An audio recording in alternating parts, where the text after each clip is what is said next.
vision to reality in our birth and baby businesses. My name's Anna Lagrange, and I'm one half of Baba Business, the Birth and Baby Business Academy. Hi, my name's Liz and I'm the other half of Baba Business. And before we dive into it today, I just want to remind you, if you're enjoying our podcast, please subscribe, hit follow, or if you're watching on YouTube, give us a like and a little comment. We really appreciate the interaction, and it lets us know that we're doing a good job and that you're enjoying what we are providing for you as well. So back to the topic. Wow. Who's going to start? Do you want to start? Shall I start? Okay, so we're talking about making our vision a reality from when we first started out in our birth and baby businesses. And we knew we were going to talk about this today. So last night I was kind of having a little think about it, and I was trying to remember, how did I feel like when I first did my training?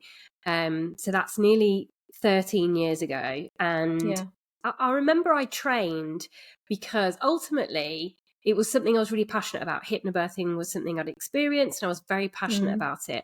But I was also looking for a job that I could do that would keep me closer to my children and would allow me to experience more of my children. I remember feeling like that was something that was very kind of one of the reasons for the decision I made. However, when I went for my training, I distinctly remember the trainer saying to us, it was a room full of people, can't remember how many people, like it feels like it might have been more than 30 people. It was a really, really big training for a hypnobirthing training event. And she very distinctly said, you are not going to make any money from teaching hypnobirthing. This is brilliant trainer. I know. She was like, this is a hobby.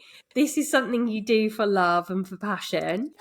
But don't expect to make any money out of it, which was like so disheartening. Not because when you just paid to train with her. Exactly. So like, there's all these people in the room, and I think we all just tried to be sort of like, oh yeah, no, we're here for the passion, we're here, which of course, like, a part of you is there for the passion, but you're also like, I would actually really like to make my money back and, make some money from this. But it almost felt like it was a bit of a dirty word, this idea of like making money from something that you enjoy. So that kind of really flattened my expectations, and I took that on board for a little while, definitely. And I think that might have slowed that along with other things, because I did have a bout of very poor mental health around the same time, might have slowed my progression down. But yeah, that's my first kind of interesting what I remember before I really started visualizing and picturing what I wanted. And so just for context, so you would have had, what, a 3 and a 1 year old then? Right? Yes. No, I would have 2 and I think it was, around about that, either 2 and 4 or something like that. Yeah. Okay. So still like little 2 preschoolers basically. Yeah, which is mad, isn't it, when life tiny babies. Life, I remember going away. This have that. Yeah, exactly. I remember going away for the training and like leaving them for the first time and being really anxious about the training and about leaving them, and found that really hard. But yeah, I remember just feeling like, oh man, this is not what I wanted. So I definitely think that slowed my progression down, and I know what kick-started it again, but I'll wait for you to share a little bit more with us about. Well, yeah, so I was also thinking about this morning on my walk and thinking, okay, well, what is the background to this? Because I think sometimes what we sort of teach and what we share is like, have your vision and work towards your vision and all that kind of stuff. But the truth is, I didn't visualize any of what I've experienced over the last 8 years. Not really, not in the form that it is. Yeah. It has evolved, which is something quite special. So I did have, obviously, I had a lot of passion. I had a vision for something, but similar to you, for me, it was really about, I wanted to specialize in something. I've been nursing for, I guess about 20 no, not 20, about 15 years. Can't quite do the maths. Anyway, a while. I've been doing nursing for a while. I was doing community work. I was fitting it in around my two young kids. I left the NHS after my first, and then now I had two under two. But they were a bit older by then. So then I was sort of like, you know, I wanted to do something a bit more because I was working in people's homes. I was very lonely. I was on my own with the kids in the day, and then I'd go to work and I'd be on my own with other people's kids at night. And it was like wasn't really me. I was very much, I'm a very social person. I was really missing that team aspect of life.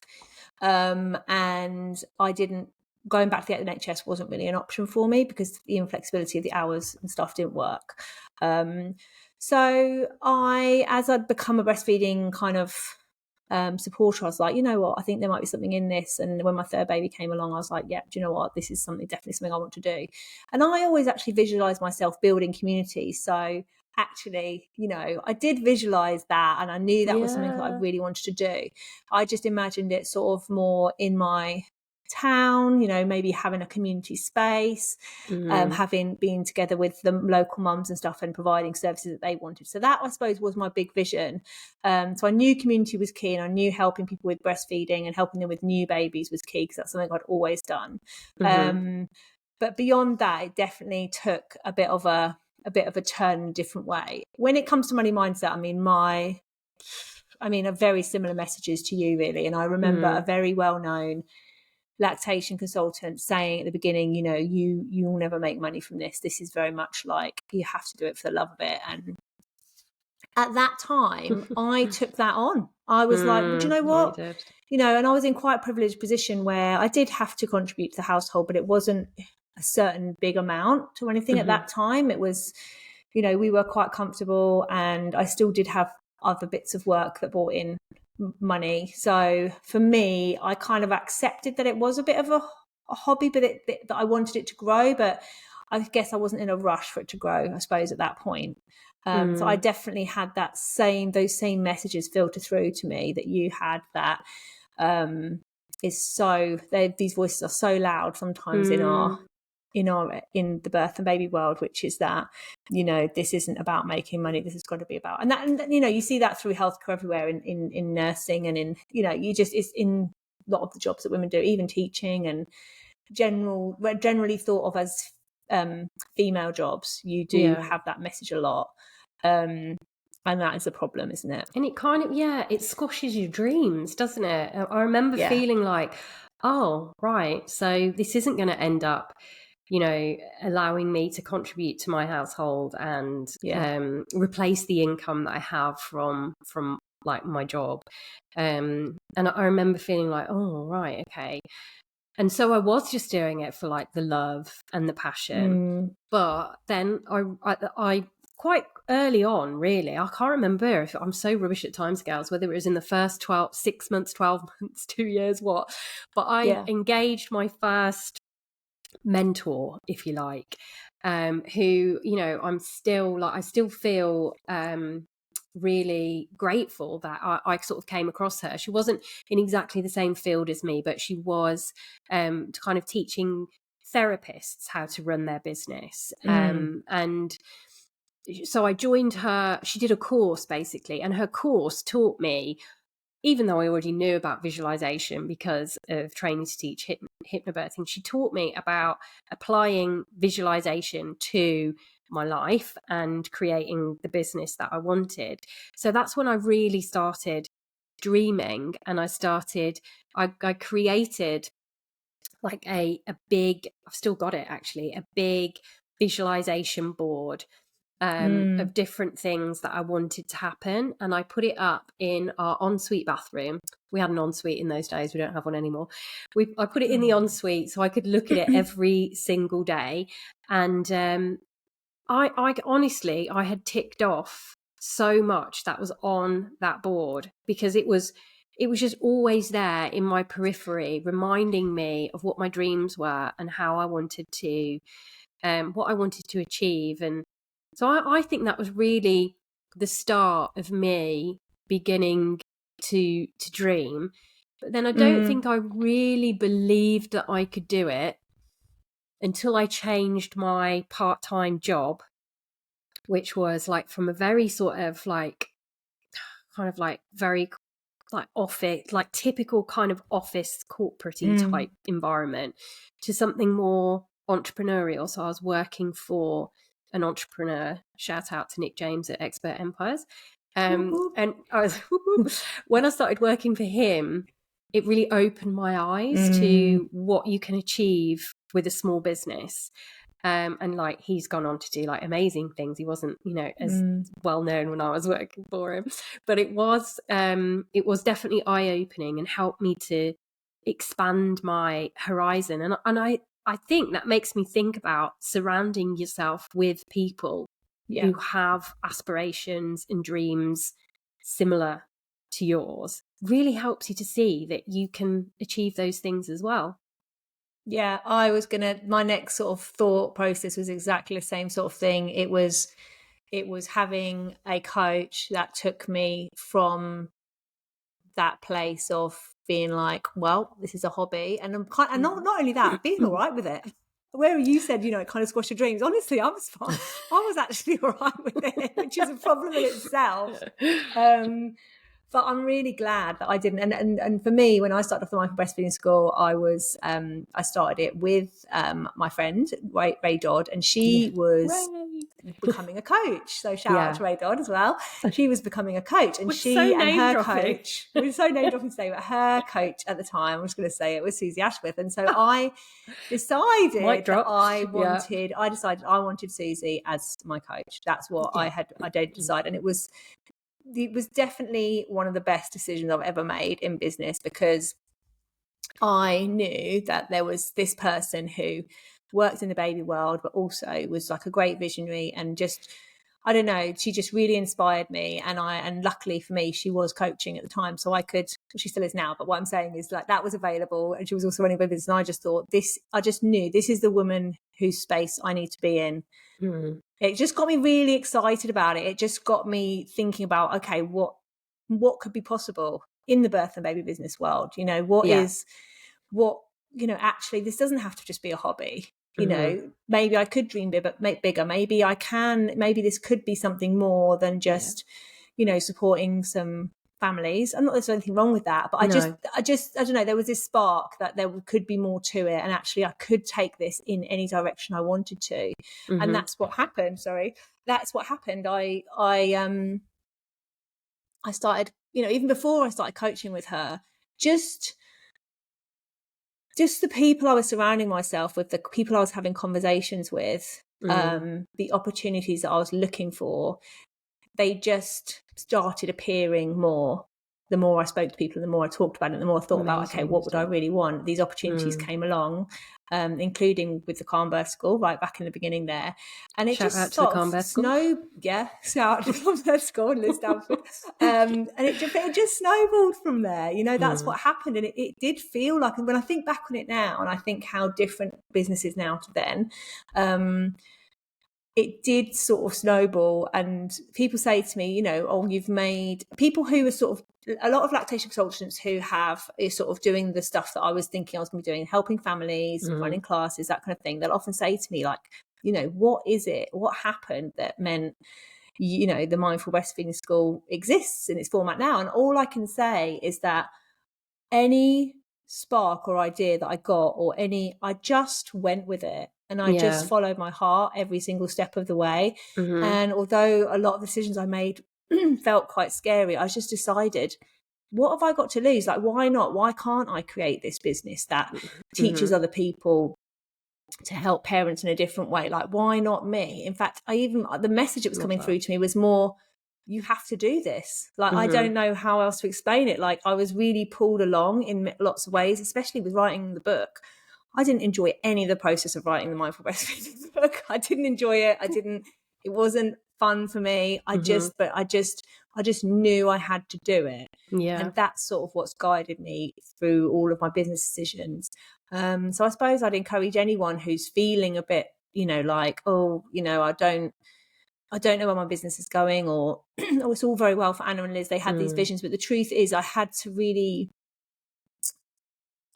follow those sparks and those ideas. And then I did need support with You know, when I felt a block, when I felt like, oh, who are you to do this? Or, you know, this isn't going to work. No one's going to be interested. You never make money out of it. Then I did have mentors and coaches who were like, they talked me down, and they held a mirror up at me and kind of helped me to see that actually why not me? Why couldn't it be me doing this? It's so true, definitely. And of course, like I've been mentored and coached by Susie in various different ways for years, and so she's definitely a huge influence and inspiration on my life and my career. And I can relate as well to, you know, the idea of. I just remember at the time when I had joined the Calm Birth School before I owned it. At that time, I felt so inspired by other hypnobirthing instructors. So rather than feeling this kind of, which I know sometimes birth workers and, you know, probably the same in terms of like baby businesses as well, but you can feel quite constricted if you see that other people are doing really well. But I remember feeling so inspired by the likes of the lovely Kerry Jarvis, who now does something totally different, and Ray as well, and lots and lots of others as well. And just remember feeling like being kind of carried and swept along by this like almost like wave of like new birth workers that were coming through, you know, that we were kind of like we were brave and we were outspoken and we were talking about things in a different way, which, you know, like what we see today in the birth world, you know, I think, may I be so bold as to say that, you know, we were kind of part of creating this new wave of being more kind of like outspoken and saying it as it is. And that was so exciting. So I definitely think like getting involved in a community of people is so good for your business and for your mindset as well. It just helps you if you can see that somebody else is doing it. It's proof that you can do it as well, rather than thinking of it as being, you know, making you feel constricted and like there's too much competition, etc. It's definitely more opening as well. So yeah, I think that I think we didn't, it wasn't easy, and it wasn't like overnight kind of success. Suddenly here we are, you know, doing what we've dreamed of. But, you know, over the last 7 to 10 years, it's probably closer to it. It's over a decade for me and getting close to a decade for you. I think that, you know, we've been on such a journey, excuse the cheesy expression, that it's just been so wonderful to experience it and look back at it now. So I think people can get there. You've just got to have some patience and some belief, haven't you? Yeah, it's patience and belief. And it's also just like, if you do have those, if you're struggling with a big vision, or if you feel like your vision isn't big enough, like really focus on how you want to feel. How do you want to feel in your business? You know, how do you want your business, what you offer to feel to other people, and just keep following that, and just keep taking the steps, the little actions every single day, and then it will evolve into something. It won't necessarily evolve into exactly what you originally set out to do, but it will evolve into something really special. Yeah, it will. And sometimes you have to take a leap of faith, which can feel really scary. And like we would never say to people like invest money where you don't have money, but you've done this as well. We both went on retreats, which were pivotal for both of us in changing our mindset, our approach, our outlook, or, you know, so having those experiences where you can just get out of the everyday, get out of, you know, being a mom for a couple of days and being a wife and, you know, all of those things, and just see things from a different perspective and learn new things and do things that are different. That I think was really quite life-changing for both of us. So I'm not suggesting everybody suddenly goes and books a retreat, but even just, you know, breaking the routine and looking at ways to look at what you're doing differently can be really, really helpful. No, that is so true. And like one of the things I think about those retreats is just stepping away from your phone, stepping away from Yeah. social media. Stop looking, not just taking Mm, that break from looking at what else other people are doing and mm, or thinking about, often we tell ourselves, oh, I'm looking at social media for ideas and inspiration and stuff, but actually the best ideas come from taking space and taking time out. so That's why true. we put like walks and yoga and things like that into our daily lives, because we know that those are some of the best. Well, they're good for us personally, Yeah. obviously, as well, but they're really good for our business and really good for that big picture thinking. So yeah, Mhm. if you were able to take a day or two out from life, the everyday hamster wheel that is life, it will really make a big difference. And that is where, and I'll definitely say with every single step of my business, I have had to have some kind of transformative experience, like some kind of change within me internally. I've had to feel very different. And I've Me too. definitely needed help and mentorship to do that, but also that idea of space. And to take that space, I've had to decide that I am a priority. Yeah. And as a mum to young children, that's can be a really hard thing to do. Very But hard. each time I've done that and I've had these experiences, it has definitely played forward into my business, but also into my personal relationships as well. So 100%. in lots of different ways. Yeah. Definitely. I've just remembered one more thing that I really wanted to say. I think things started to change for me as well when I just became open, very open. This is before retreats, before kind of working one-to-one with a coach or anything like that. I just remember saying to myself, like, I'm going to say yes to opportunities and I'm going to be open for those opportunities to come to me. And I remember journaling over it. I think I did like a New Year's Eve kind of ritual over the whole kind of thing. So I was feeling really stuck at one point, and I was just like, I'm just going to say yes. And then I the amount of opportunities that came to me, Yes. that I was like, wow, yes, I'm going to do that. Was I terrified? Absolutely. I've been terrified of absolutely everything that I have done in this whole thing. Terrified of going live on Facebook for the first time, like terrified of updating the Calm Birth Method book. Absolutely terrified of recording for Channel Mum, which was an opportunity that I had. Terrified. And when I say terrified, like, people need to know the amount of anxiety that I have over these things. Like, I would have had to have gone to my spiritual coach, shout out to Natasha Black, to get me through it. These aren't things that I'm just like, yeah, I can do this. It's like, No. oh, I've got to do this. And every time I've done it, I've gone, oh, thank God I've done that now, and it opens up something else. So you've got, sometimes you just have to push through these really frightening new experiences to get to the other stuff, to just keep courage going. is so key. It really is. Yeah. You have to have courage, and you have to be willing to do something different, and you have to be willing to do something that not everybody's going to get. In fact, nobody might get it in your immediate circle or your friends or your family. Yeah. But if it's something that you know to the core of you that this is what you want to do, you do have to have that courage and just step out and follow your dreams, really. Yeah Definitely.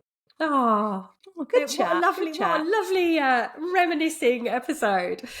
Right, I hope everybody enjoyed listening to that and it was helpful or inspiring or encouraging in some way. As I said at the beginning, if you'd like to leave a review, give us a follow, subscribe, we would really, really, really appreciate that. Or share the episode would also be great. We would love that. All right, and we'll see you next week. Okay, bye.